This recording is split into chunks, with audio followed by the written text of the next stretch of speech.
তারেক বিন জিয়াদ, তার নেতৃত্বে মুসলমানেরা চলে গেলেন মধ্য আফ্রিকার মরক্কো থেকে, মধ্যপ্রাচ্যের মরক্কো থেকে তারা পাড়ি জমালেন, পালতোলা নৌকায় করে পাড়ি জমালেন ভূমধ্য সাগর, মেডিটেরিয়ান সি। ভূমধ্য সাগর পাড়ি দিয়ে দিনের পর দিন বহু কষ্ট করে পরিশ্রম করে খেয়ে না খেয়ে জিব্রাল্টার প্রণালীর মধ্য দিয়ে স্পেনের তটরেখায় গিয়ে তারা ফিরলেন। কুলে উঠে তারেক বিন জিয়াদ, উমাইয়াদের সেনাপতি, কুলে উঠে বললেন, আমার সাথীরা, যেসব জাহাজে এবার আমরা এলাম জাহাজগুলি টেনে কুলে উঠাও। জাহাজগুলি কুলে উঠানো হলো। তিনি বললেন, এই জাহাজগুলিকে অগ্নিসংযোগ করো। জাহাজগুলি পোড়ায় দিল। আসছে কি মামু বাড়ি? বুঝেন না কথা? শ্বশুর বাড়ি? কোথায় আসছে? কাফেরদের দেশে এসছে, যেখানে মানবতার উপরে জুলম চলছে। সেই দেশে এসেছে ইনসাফ কায়েম করার জন্য, কোরআনের রাজ কায়েম করার জন্য। পোড়ায় দেওয়া সমস্ত জাহাজগুলি পুড়িয়ে দেওয়া হলো। এরপরে তিনি এক ঐতিহাসিক ভাষণ দিলেন, যা আরবি সাহিত্যে স্বর্ণাক্ষরে লেখা থাকবে কিয়ামত পর্যন্ত। তিনি বললেন, আইয়ুহাল ইখওয়ান, আল বাহরু মিন ওয়ারাইকুম ওয়াল আদুবু আমামাকুম ফাইনাল মাফার। হে আমার সাথীরা, পিছনে তোমাদের ক্ষুধার্ত সমুদ্র আর সামনে রণারিকের দুর্ধর্ষ বাহিনী। কি করবা? জাহাজগুলো পুড়িয়ে দিয়েছি, সমুদ্রের মধ্যে কুমির হাঙ্গরের খোরাক হবে, না রণারিক বাহিনীর হাতে শেষ হয়ে যাবে? কোনটা করবে? বাড়ি ফেরবার কোনো রাস্তা নাই। সাথীরা বললেন, হে সেনাপতি, ইসলামের নামে আপনি আমাদেরকে যে হুকুম করবেন সমস্ত হুকুম মানার জন্য আমাদের জীবন এবং সম্পদ নিয়ে আপনার সামনে হাজির। সুবহানাল্লাহ, সুবহানাল্লাহ।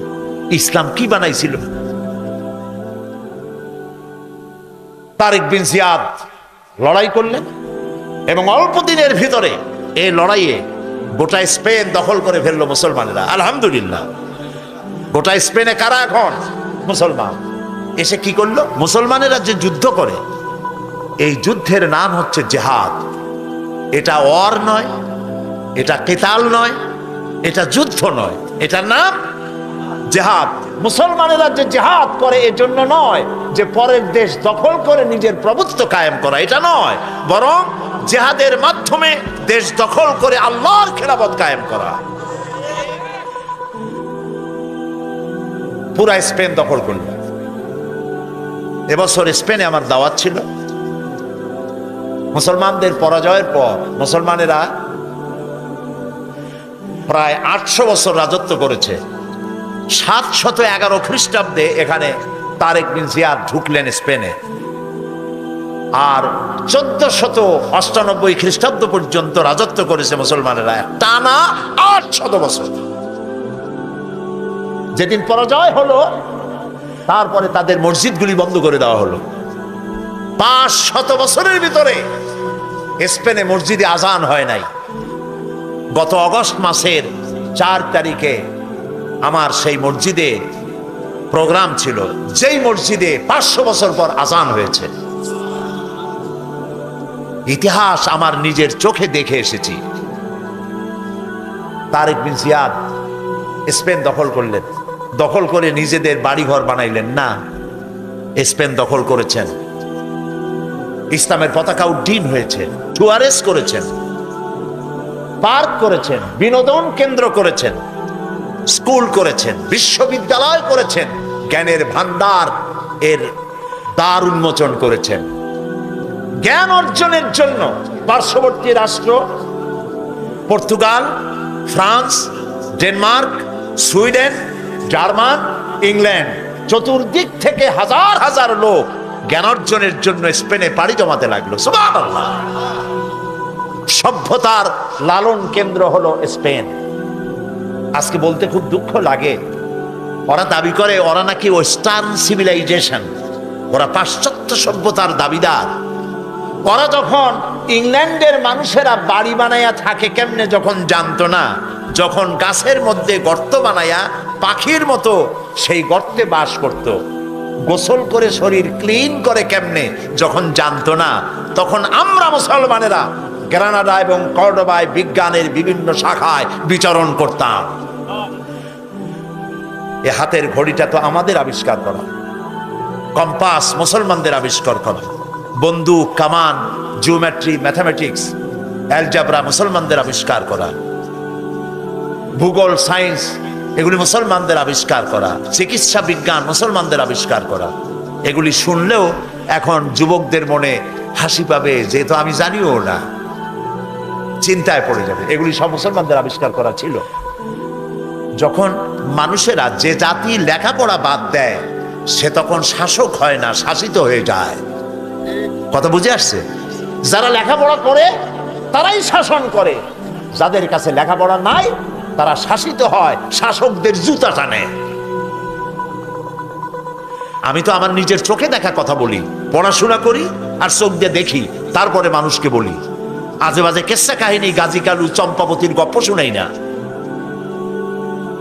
ইউরোপ আমেরিকার স্টেশনগুলিতে বাস স্টপেজ, ট্রেন স্টেশন, বিমানবন্দর, ট্রেন আসতে দেরি আছে, বাস ছাড়তে দেরি আছে, প্লেন ছাড়তে দেরি আছে। ইউরোপ আমেরিকার লোকগুলি, মেয়ে লোক পুরুষ লোক, ব্যাগের থেকে বই বাইর করে, বই পত্রিকা ইত্যাদি নিয়ে পড়া শুরু করে দেয়। বাচ্চাগুলি, মায়ের সাথে যদি বাচ্চা থাকে, কম্পিউটার, ল্যাপটপ সাথে থাকে, সেই ল্যাপটপের মাধ্যমে বাচ্চাকে পৃথিবীর ভূগোল দেখায়, জ্ঞান শিক্ষা দেয়। আর আমরা ট্রেনে উঠলাম, চা গরম, চীনাবাদাম, ডাব খাবেন আর গল্প। হায় হায়, হাসির চোটে অট্ট হাসি, নাচিকুয় হাসি, পাজামার ফিতা ছেঁড়া হাসি। এই জাতি বাঁচবে কি করে? যেই জাতির কোনো চিন্তা নাই, খালি খায়, জন্মের খাওয়া খায়, চিন্তা নাই, খাওয়া আর ঘুমানো। চিন্তা করুন তো, গত 100 বছরে আমরা কি আবিষ্কার করছি? বিগত 100 বছরে মানবতার কল্যাণের জন্য মুসলমানেরা কি আবিষ্কার করেছে? খালি তো কথা বললে হবে না। আমরা বাদশার জাত, নবাবের জাত, মরেন না খাইয়ে। আমরা কিচ্ছু করতে পারি নাই, শুধু বাড়ি বানানো আর জনমের মতো বিয়ে করা। আমি কি হাসির খোরাক দিচ্ছি না চিন্তার খোরাক? কপাল পুড়ছে আমাদের। বিশ্বকবি আল্লামা ইকবাল কি সুন্দর করে বলেছেন, আ তুঝে বাতাও তকদীরে উমম ক্যা হ্যায়, আ তুঝে বাতাও তকদীরে উমম ক্যা হ্যায়, শমশীর ও সিনা আউয়াল তাউস ও রুবাব আখির। এসো, এই জাতির রাইজিং অ্যান্ড ফল, উরুজ এবং জাওয়াল, উন্নতি এবং অবনতি কেন হয় আমি তোমাকে শুনাই। কে বলছেন? বিশ্বকবি, কবি সম্রাট। এর নামই তো কবি, এর নামই মুসলমান কবি। ওই কবির নাম মুসলমান কবি নয় যে ব্যক্তি বলে, ফজরের আজান যখন শুনি মনে হয় যেন বেশ্যা তার খরিদ্দার ডাকতেছে। বেঈমান, আল্লাহর গজব। আর মৌত হলে জানাজা পড়া মুসলমানদের জন্য হারাম। এটার নাম কবি শামসুর রহমান। বেঈমান।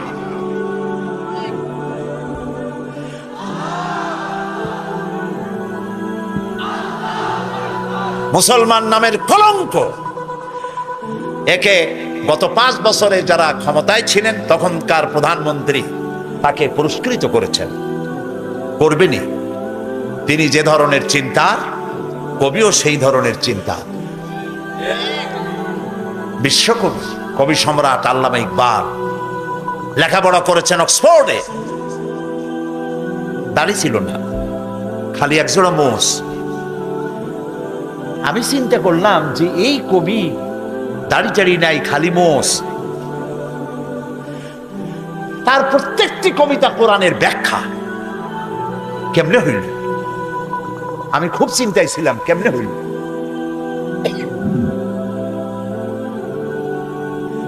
পরে ইকবালের সমস্ত লেখা আমার কাছে আছে, আলহামদুলিল্লাহ, তার লেখাগুলি সব আছে। পড়তে পড়তে এক জায়গায় পেয়ে গেলাম জবাব, खीरा न कर सिका, खीरा न कर सिका, मगरिब की दो अदानिश, आँख सुरमा था आँख का मेरा खाके मदीना। खीरा न कर सिका, मगरिब की दो अदानिश। পাশ্চাত্যের চাকচিক্য আমার চক্ষুকে প্রতারিত করতে পারে নাই, কারণ মদিনার ধুলাবালিগুলি আমার চোখে সুরমা হয়ে লাগানো ছিল। তিনি বলছেন, আ তুঝে বাতাও তকদীর উমম ক্যা হ্যায়। এই জাতির রাইজিং এবং অবনতি, উন্নতি আর অবনতি কেন হয় আমি বলি। এই জাতির হাতে যতদিন ছিল কোরআন আর শামশির, ততদিন পর্যন্ত পৃথিবী এই জাতির পায়ে চুমা খাইছে। আর যেদিন কোরআন আর শামশিরের পরিবর্তে মুসলিম জাতির হাতে এসেছে তবলা, বেহালা, তানপুরা, হারমোনিয়াম, সারিন্দা, নারিন্দা, সারেগামা, পাদানিসা, বাবা খালু, মামা নানা, কপাল তখন থেকে পড়া শুরু হইল। ঠিক না? হায়রে মুসলমান, কি নাচ! মেয়ে লোকের মতো চুল, এত বড় বড় পুরুষ, এত বড় বড় চুল, একবার এদিকে একবার ওইদিকে। এগুলো মানুষে দেখে, ওপেন কনসার্ট। আর এই গানের নাম পাপ গান নাকি? কপাল পোড়া এগুলো মুসলমান। নাউযুবিল্লাহ মিন যালিক। আল্লাহ রহম করুক জাতির উপরে, বলি আমিন। চলুন আবার ফিরে যাই স্পেনে। সেখানে জ্ঞান বিজ্ঞানের চর্চা হচ্ছে। পৃথিবীর চতুর্দিক থেকে হাজার হাজার মানুষ জ্ঞান অর্জনের জন্য আসতেছে। এখানে দর্শন লেখা হচ্ছে, বিজ্ঞান লেখা হচ্ছে, এখানে তাফসীর লেখা হচ্ছে। তাফসীর প্রেমিক আলেমদের কাছে তাফসীরে কুরতুবী এখনো উত্তম পাঠ্য তাফসীর। এই কর্ডোবায় লেখা হয়েছিল। আল্লামা কুরতুবী এখানেই তৈরি হয়েছিলেন, আল্লামা রুশদ এখানেই তৈরি হয়েছিলেন। শ্রেষ্ঠ দার্শনিক। রিসার্চ হলো, বিরাট বিরাট লাইব্রেরি তৈরি হলো, হাজারো লাখো বইপত্র দিয়ে ভরে গেল। সুবহানাল্লাহ। তারেক বিন জিয়াদ মসজিদ তৈরি করলেন কর্ডোবায়। এটার নাম হলো কর্তুবা, আরবি নাম আন্দালুসিয়া। এলাকার নাম আন্দালুসিয়া। এখনো সাইনবোর্ড লেখা আছে। আমরা যখন যাচ্ছিলাম রাস্তার দুই ধারে দেখছি আন্দালুসিয়া। আমি যখন মাদ্রিদে চলে গেলাম, মাদ্রিদে প্রোগ্রাম ছিল আমার, 3 দিন থাকবো স্পেনে। আমি আমার হোস্ট যারা দাওয়াত করেছে তাদের বললাম যে যত প্রোগ্রামই তোমরা করো, আমাকে কর্ডোবা এবং গ্রানাডা নিতেই হবে, কারণ এগুলির ওয়াজ করছি, চোখে দেখিনি, আমাকে নিয়ে যাইবা। তারা বললো এর দূর যাবেন কেমনে? আমি বললাম যেমনে হয় যাবো ইনশাআল্লাহ। ওরা গাড়ি টাড়ি রেডি করলো, ফজরের নামাজ পড়ে রওনা করলাম। বাড়ির ধারে না, বনপাড়া আর রাজশাহী না। মাদ্রিদ থেকে 670 কিলোমিটার হলো কর্ডোবা। কর্ডোবা থেকে 280 কিলোমিটার হচ্ছে গ্রানাডা। গ্রানাডা থেকে 475 কিলোমিটার হচ্ছে মাদ্রিদ। আমি আল্লাহর উপরে ভরসা করে গাড়িতে উঠলাম সাথী সঙ্গী নিয়ে। তারপরে চলে গেলাম কর্ডোবায়। পথে পথে দেখলাম বিরাট বিরাট সাইনবোর্ড লাগানো, আল আন্দালুসিয়া। জাইতুন দিয়ে গোটা দেশকে আল্লাহ ভরে ফেলেছেন। জাইতুন, অলিভ, বিশাল দেশ, উর্বর দেশ। দেশটা হচ্ছে উঁচা নিচু অসমতল দেশ, পাহাড় দিয়ে ভরা। পৃথিবীর শ্রেষ্ঠ ফল ফলারি আল্লাহ এখানে বানাইছেন। সুবহানাল্লাহ। কপাল পোড়া আমরা রাখতে পারলাম না।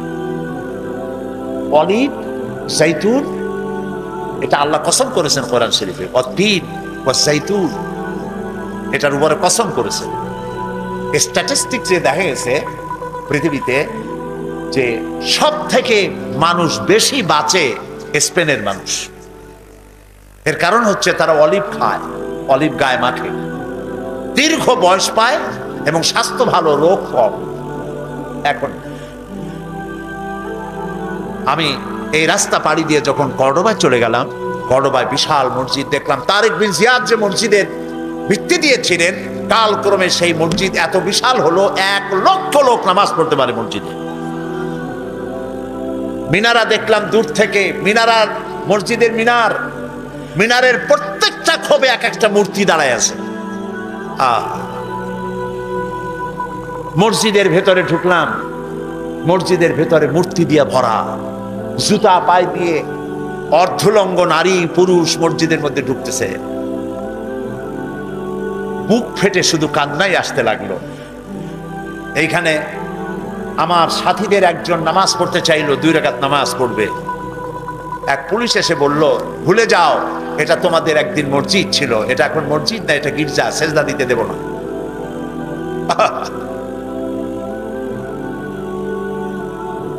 অসংখ্য মূর্তি দিয়ে মসজিদ ভরা। মেহরাবের জায়গাটা এখনো তারা ঘিরে রেখেছে, আরবি লেখা আছে, কোরআনে কারীমের কিছু আয়াত লেখা আছে। 10 ইউরো করে টিকিট, প্রতিদিন অন্তত 8 থেকে 10,000 লোক দেখে। আমাদের মসজিদ দেখে, পয়সা তারা কামাই করে, আর আমাদের নামাজ পড়ারও কোনো সুযোগ নাই। মুসলমানেরা যখন এই দেশ শাসন করতেছিল 800 বছর এদের শাসন করলো, শেষ পর্যায়ে গিয়ে মুসলমানেরা আত্মভোলা হয়ে গেল, যা এখন আমরা হইছি। এই অবস্থা হলো, কোরআন থেকে ডিটাচ হয়ে গেল, গান বাজনা, সন্দেহ। আমি আতাউর রহমান সাহেবকে বিশ্বাস করি না, উনি আমাকে বিশ্বাস করেন না। আমি ওনাকে সন্দেহ করি, উনিও আমাকে সন্দেহ করেন। নেতাদের অবস্থা এই হয়ে গেল, পারস্পরিক সম্পর্ক বিনষ্ট হয়ে গেল, ঐক্য আর রইল না। ইসলামের মধ্যে মন গড়া অনেক কিছু চালু হয়ে গেল, যা এখন হয়েছে আমাদের দেশে। এই অবস্থা যখন হলো, তখন রানী ইসাবেলা তখন ক্ষমতায় ছিলেন। রানী ইসাবেলা তিনি অতর্কিতভাবে সাম্প্রদায়িক হামলা শুরু করে দিলেন। মুসলমানেরা ছিল বিক্ষিপ্ত, যুদ্ধের জন্য প্রস্তুত ছিলেন। শুরু হলো মুসলমানেরা দৌড়াইতে লাগলো। রানী ইসাবেলার থেকে ঘোষণা করা হলো যে মসজিদের ভিতরে যারা আশ্রয় নেবে তাদেরকে নিরাপত্তা দেওয়া হবে, আর মুসলমান নারী আর শিশুদের জন্য ভূমধ্য সাগরে জাহাজ রাখা হয়েছে, যারা জাহাজে উঠবে তাদেরকে নিরাপত্তা দেওয়া হবে, তাদেরকে মরক্কো পৌঁছে দেওয়া হবে। সরল বিশ্বাসে মুসলিম নারী আর শিশুরা গিয়া জাহাজে উঠলেন। জাহাজ ছেড়ে দেওয়া হলো। কিছু দূর যেতে না যেতেই জাহাজগুলো ছিল ফুটা, পানি প্রবেশ করে মুসলিম নারী আর শিশু হাজার হাজার সলিল সমাধি হয়ে গেল। 40,000 মুসলমান ঢুকেছিল কর্ডোবার মসজিদে। বাইরের থেকে তালা বন্ধ করে দেওয়া হলো দরজা, ভিতরে কেরোসিন ঢেলে দিয়ে আগুন জ্বালায় দেওয়া হলো। 40,000 মুসলমান পুড়ে ভস্ম হয়ে গেল। যারা বাইরে ছিল তাদেরকে হত্যা করা হচ্ছিল। পাশেই একটা ছোট্ট নদী, নদীর পাশে গিয়ে দাঁড়ালাম, আমার বুক ফেটে কান্না আসতে লাগলো। সেই নদী যেখানে মুসলমানদেরকে কেটে কেটে ফালানো হচ্ছিল, মুসলমানদের রক্তে দরিয়া লাল হয়ে গেল। পাশেই ছিল মুসলমানদের রক্তে গড়া লাইব্রেরি, লক্ষ লক্ষ কিতাব, কোরআন হাদিস বিজ্ঞান দর্শন দিয়ে সমৃদ্ধ রিচ লাইব্রেরি। সমস্ত বইপত্র এনে তারা ফেলে দিল নদীর মধ্যে, নদীর স্রোত বন্ধ হয়ে গেল। আমেরিকা, ইউরোপ সভ্যতার দাবিদার, এরা সভ্য। হাজার হাজার বছর পর আজ আবার এই আমেরিকানরা আবার যখন ওই ঘটনার শত শত বছর পরে ইরাক দখল করল, ইরাকে ঢুকেই হাজার বছরের আরব সভ্যতার সব নিদর্শন কিতাবপত্র তারা পোড়াইয়া চুরি করিয়া লুট করে শেষ করে ফেলেছে। এরা কোনো সভ্য জাতি নয়। পৃথিবীতে সভ্যতার দাবি করতে পারে কেবলমাত্র একমাত্র ইসলাম আর ইসলাম। আহা, মুসলমান শেষ হয়ে গেল। যেই দিন এই ঘটনা ঘটলো সেদিন ছিল এপ্রিলের 1 তারিখ। আর আমার দেশের মুসলমানেরা কলেজে বিশ্ববিদ্যালয় এপ্রিল ফুল পালন করে। 1 এপ্রিল করে না? রাজশাহীতে করেন। প্রিয় ভাই সব, এরা বুঝতে পারে না যে কি করতেছে, হয়তো জানে না, অথবা জেনেও ভুল করছে। যেদিন আমার মুসলমান পড়াইলো, এখনো 1 এপ্রিল স্পেনে আমি শুনে এসেছি স্প্যানিশরা তারা 1 এপ্রিল মুসলমানদের মতো লম্বা জামা গায়ে দেয়, মুখে দাড়ি লাগায়, মাথায় টুপি অথবা রুমাল দিয়া ওই যে আরবে যে এগুলো পেঁচায় ওইরকম একটা মাথার উপরে রাখে, সারা রাত মদ খায় আর নাচে। এই দিন মুসলমানদেরকে আমার দেশ থেকে বিদায় করতে সক্ষম হয়েছিলাম। যেদিন তারা মুসলমান বিদায় করলো, পোড়ায় মারলো, আমরা সেই দিনকে অবজার্ভ করি। ইন্না লিল্লাহি ওয়া ইন্না ইলাইহি রাজিউন, জাতির জন্য দুর্ভাগ। আমি তাই দৃষ্টান্ত দিতে গিয়ে বলি, বাজার থেকে একটা লোক দৌড়াই আসতেছিল। লোকেরা বলে দৌড়াও কেন? কয় যে মানির মান আল্লাহই রাখে। কয় কেমন কথা? কয় আব্বার সাথে গেছিলাম বাজারে, বাজারের লোকেরা আমার বাপের জুতা দিয়া এমন পিটাইলো, আল্লাহর রহমতে আমারে কিচ্ছু করতে পারে নাই। মানির মান আল্লাহই রাখে। ওর বাপের জুতা দিয়ে পিটায় আর ওরে কিছু করে নাই, এটা তার গৌরবের বিষয়। আমার মুসলমান মারলো, পোড়াইলো যেদিন, সেই দিন এপ্রিল ফুল পালন করে মুসলমানের সন্তানেরা।